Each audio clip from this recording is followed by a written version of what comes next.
Good evening. I'm your host, Karen Hudis. This show is a weekly series called The Network of Global Corporate Control that has been coming to you from DCTV for 2.5 years. Today's segment is live and is called Crash Course on the Global Currency Reset, thanks to DCTV Carmen Stanley, studio producer, Maurice Jackson, audio and prompter, and Cruchet Starnes, floor director. In last week's segment, we learned that we're replacing the world's currencies. Many people are confused because the mainstream media doesn't mention anything about the global currency reset. There are conflicting reports about the global currency reset in the alternative media. The first question is, why should we believe that you, Karen, are telling us the truth? There are two ways that you can figure out that I'm telling you the truth. The first way that you know I'm telling you the truth is because I'm telling you what's really going on, and I've been remarkably consistent over time, and I'm able to explain why things are happening. I can explain why the Twin Towers went down on September 11th, 2001. It was a demolition job so that the world's central bankers could hide the fact that the Pentagon had lost more than $2 trillion. Donald Rumsfeld announced this on September 10, 2001. That was perfect timing to keep the story from making any news. The second way that you can figure out that I'm telling you the truth is because I provide behind-the-scenes information that can be verified and which explains interconnected facts. An example of this kind of information is that Auschwitz was a uranium enrichment plant that provided the uranium in the bomb that was dropped on Hiroshima at the end of World War II. This uranium, along with the trigger for detonating the bomb, was captured from a German U-234 submarine. I'm providing a link to this information. I've had to restore this link because the Banking Cartel attempted to censor it. I'm going to keep on telling the world's people about how we're doing things differently now. I'm the person who gets to do this job because somebody has to do it. Eventually, people are going to catch on that this is reality. Already, enough people believe what I'm saying about the global currency reset. This is called critical mass. We are now implementing the global currency reset. Donald Trump has not, and the so-called commanders in the U.S. military have not challenged my statements that they are not in control, and that the U.S. government is not legitimate, and that I represent the United States on the Board of Governors of the World Bank and International Monetary Fund that manages the monetary gold reserves of the nations. I made this point and provided all the necessary documents as proof yesterday morning. The elites are having a hard time understanding that they are no longer calling the shots. Not a single country or embassy has challenged this. This is strong proof. At the end of the teleprompter, you can see these documents for yourself. I have just restored the document about how the Banking Cartel bombed Hiroshima and how Auschwitz was actually a uranium enrichment facility. Watch what happens to this truth. It's a touchstone for reality. After we've ended this corruption in the world's money system, it's going to be hard for people to remember what it was like when the Banking Cartel was in charge. It's going to be especially hard for people to remember the turning point and how people clung on to what some of us called the normalcy bias and resisted seeing the corruption, even though there was such strong proof. The turning point when the global currency reset became irrevocable was in August 2016 and was noticed by a group of healers who commented that energies are strong and chaotic. I've been getting a lot of training so that we have the smoothest possible transition. Many people do not welcome change.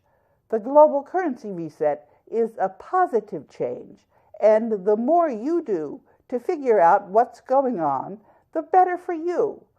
Now I'm going to repeat 4 minutes from the DC TV broadcast last June so that you understand the changes that are happening in world affairs.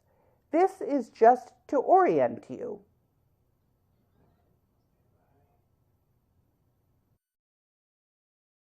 Cleaned out the corruption in our nations.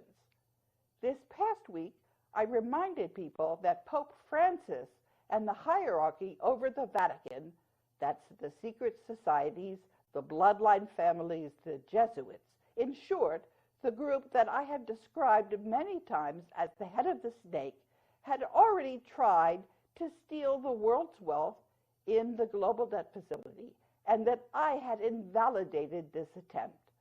The Board of Governors that manages the World Bank and IMF has fired the agents of the Banking Cartel, who do not really run the World Bank and International Monetary Fund. That's Jim Kim and Christine Lagarde. They're just impersonating the offices because the Board of Governors is in control, and we are in control. Don't be fooled about the number of people that are part of the coalition for the rule of law that's now of critical mass and working together to clear up the corruption. The counters on the internet are inaccurate. You can tell right away that this is so from the following post on Twitter Analytics. And I went back, and Twitter Analytics corrected this mistake, but it's too late. We already caught them out at it. Donald Trump is harming me and the American people with his lies and his charade. He is preventing me from mobilizing the United States monetary gold reserves during this interregnum in the legitimate government of the United States. Donald Trump is now bankrupt alongside the banking cartel, which is not entitled to interest on the U.S. and other countries' debts because the banking cartel owes us $2 quadrillion. Enough people in the military remain loyal to the U.S. Constitution and to their oaths to prevent the demise of the United States. This is also since Germany and Japan do not want the United States military to surrender unilaterally because of the unconstitutional Federal Reserve notes. A critical mass of people sees through Donald Trump's charade. This includes the U.S. military, over 70% of them, according to my information.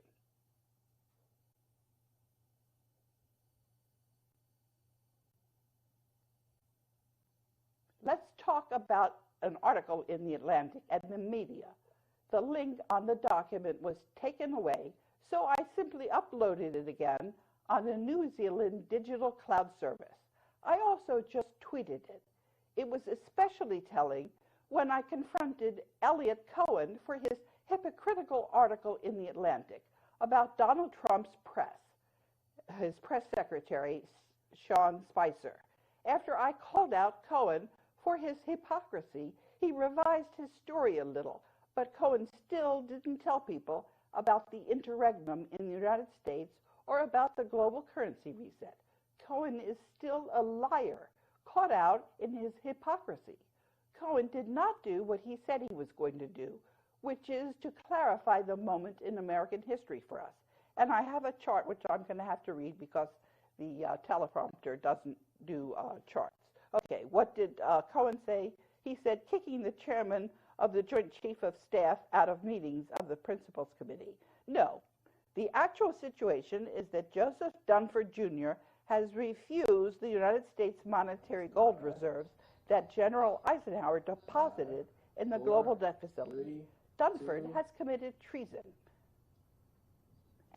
You can see that there's confusion about whether the governments are legitimate and whether the world's leaders are entitled to fill the offices they are in. Do you remember the discussions about whether Japan's Emperor Akihito is going to be permitted to abdicate? That is what this is all about. During the global currency reset, All of the official governments are going to be replaced by their people who are going to be busy figuring out the best way to clean up the corruption in their governments. The center of this cleanup is going to be when we replace the currencies issued by the central bank members of the Bank for International Settlements for local currencies issued by villages and towns, and for national currencies minted out of the monetary gold reserves held in the global debt facility. We are going to figure out the best way to implement the global currency reset. That is what the question and answer session is about. So here is the first question, which Alex sent me by email on Sunday. And the subject is, thank you. Keep safe. Hi, Karen. You're one brave lady, and you communicate so effectively. I love to listen to you. Question: how long can this go on before it cracks? What's the best guess on timing?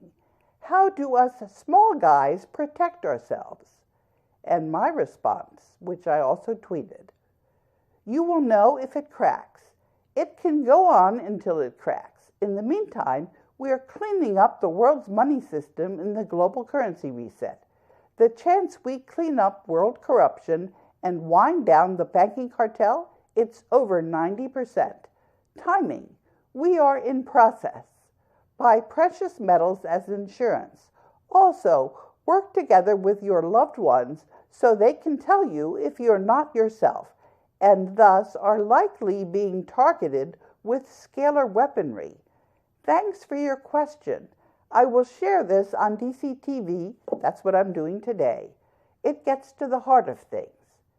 We have talked about this military weaponry. It's a lot like hypnosis, but it can be done by remote control.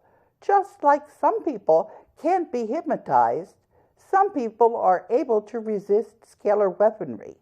The more it's used on you, the more you're able to figure out what's going on and to resist it. I will provide you with some links on scalar weaponry. This is also sometimes called extremely low-frequency mind control, and that's in the teleprompter. There are links. Let me talk about how I'm keeping safe. I was thrown to the ground on the 9th of November, early in the morning. It was probably through scalar weaponry. The aunt of Izumi Takahashi, that's the Japanese journalist whom I visited in 2014, broke her hip last month through a very similar attack. This week, I was barely injured. Because of the delay between the time that I was attacked and when I fell, it's likely that I have effective protection. You may recall I was also attacked 3 months ago when my head hit the pavement and I suffered a mild concussion. And you can see on page 2 of the teleprompter. Izumi, on the 9th of November, I was knocked down, and probably by scalar weaponry. A man was passing by my home very early in the morning on foot. This hardly ever happens. The bankers wanted me to think my fall was caused by my dog, but he has never ever knocked me down, and my fall happened many seconds after the dog was jumping. This is probably similar to what happened to your aunt when the bicycle rode by her. I wasn't hurt, only some minor scrapes. Probably I was protected from hurting myself when I fell. I'm showing this to you because it went viral and because it describes best where we are on the global currency reset. As long as you're hearing from me, you know that the Coalition for the Rule of Law is stronger than the Banking Cartel, and that we are on track in the global currency reset. And I tweeted on the 10th of October, a large company that has been corrupting the politicians in all the countries, including the United States, has been beaten by a coalition to clean things up, and we are positioned to do this peacefully. What's more, that coalition is protecting me, allowing me to speak for them, and I have continued to prove that what I say is true.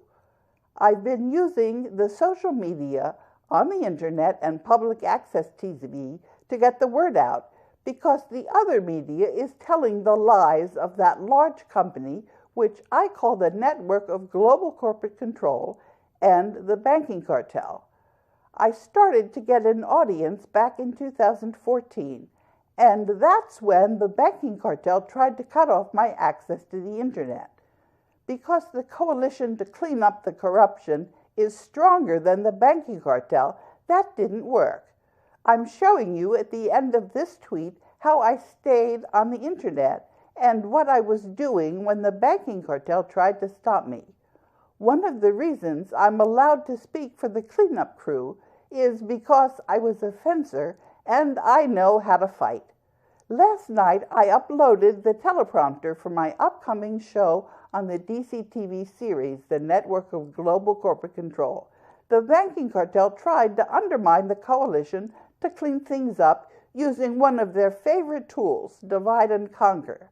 The bloodline families that are behind all this corruption have been using the same dirty tricks to stay in control. We're on to them. Their tricks are now a way for us to recognize their fingerprints. And then I've given you some pictures of one of the people who was blogging. His screen name is liberal equals hypocrite. He's an agent of the banking cartel. First of all, cryptocurrencies are one of the weapons of the banking cartel. Here are two profile pictures of liberal equals hypocrite. The banking cartel is trying to disarm the people in the United States for obvious reasons. And then I did a tweet called Upsetting the Apple Cart on the 22nd of October. And what I said at that point, now that you've stated what you did, I'm not going to give any publicity to this at all. It's a red herring meant to distract. It's not possible to clean the deep corruption until the currencies are replaced. When we do things out of sequence, we're giving power to the banking cartel's shills. I cannot offer any protection, only publicity. I'm not going to empower fake agents of the banking cartel, and then there's a politician whose name I'm not giving you. You want to support the coalition. If that's the case, then work towards the global currency reset. And if you want to work locally to support the global currency reset, then get local currencies issued in your village or town. The global debt facility is the correct solution, but only if we don't get sidetracked with distractions which you are offering. Maybe it's not deliberate. I'm not going to do things out of sequence. The network of global corporate control is a master in offering distractions. That's why they've been in power for so long. The coalition for the rule of law is in a very dangerous phase, just before we act at the center to cut off the head of the snake by replacing the central bank's fake currencies. And then there's another email. His name is Daniel Moser. He's 54 years old. He was spying to reveal the identity of bank whistleblowers for the Swiss government, the Federal Intelligence Service in Germany, and Swiss banks. A Swiss tax spy was ready to confess in a German trial, and Switzerland had been seeking the identities of 3 German tax officers, hoping to build a case against them. Here are photos of him. German-speaking media are keeping his identity secret. You may change that by posting his name with German keywords and tags. And then I tried to figure out why the banking cartel wanted me to publish that article, and I figured it out. They want me to make the people working for the banking cartel fear the global currency reset so that we don't have a global currency reset. The other document in my inbox was trying to show that there are some good politicians and distract us from the global currency reset. Well, the fact is, we are cleaning up our corrupt money system. I just gave you what I wrote to the person who sent me the information about the good politician. Now let me show you what I posted about the National Liberty Alliance a year ago. All of the groups, as they now are corrupted with banking cartel shills misdirecting them. All of them, all of them. The corruption is very deep, and cleaning the corruption is going to be very time-consuming. We're not going to be able to take any shortcuts.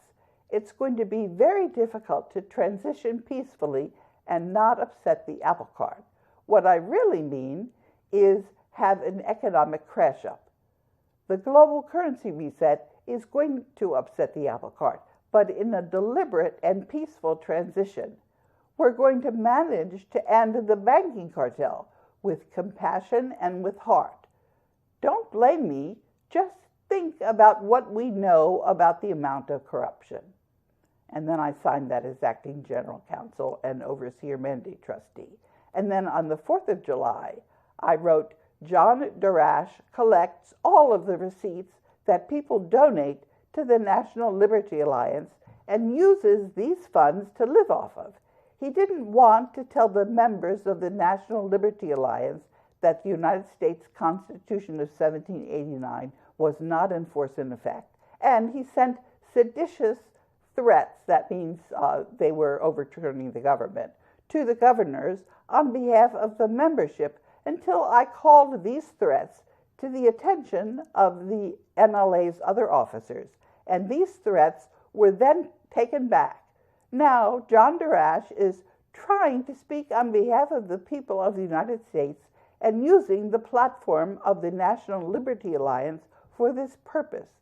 John Darash is threatening legal action against the very people whose cooperation is required to save humanity from another dark ages. This is when the entire legal profession has been indicted for its complicity with the network of global corporate control that was identified by Vitali Glatfelder and Battiston of ETH Zurich. The United States is in interregnum because the United States Congress has refused to convene the convention that is mandated under Article 5 of the U.S. Constitution of 1789. The monetary gold reserves of the U.S. are safe and are administered on behalf of the people of the U.S. by the Board of Governors of the World Bank and IMF. These monetary gold reserves are going to be used to mint constitutional dollars to replace the unconstitutional Federal Reserve notes. Villages and towns are also going to be issuing local currencies. During this interregnum, I vote the shares of the U.S. on the Board of Governors and on the boards of executive directors of the World Bank and IMF. The global debt facility was created as an act of love, and it is administered as an act of love. There is amnesty to prevent the agents of the network of global corporate control from going to jail and from physical harm, so that they can now do their duty under the U.S. Constitution of 1789 and preserve humanity. And then I signed the letter. And actually, if we can scroll past this, I've put the link in the teleprompter, and I don't think it really does much to read a year-old letter. Let's see if I can find something else. Here we go.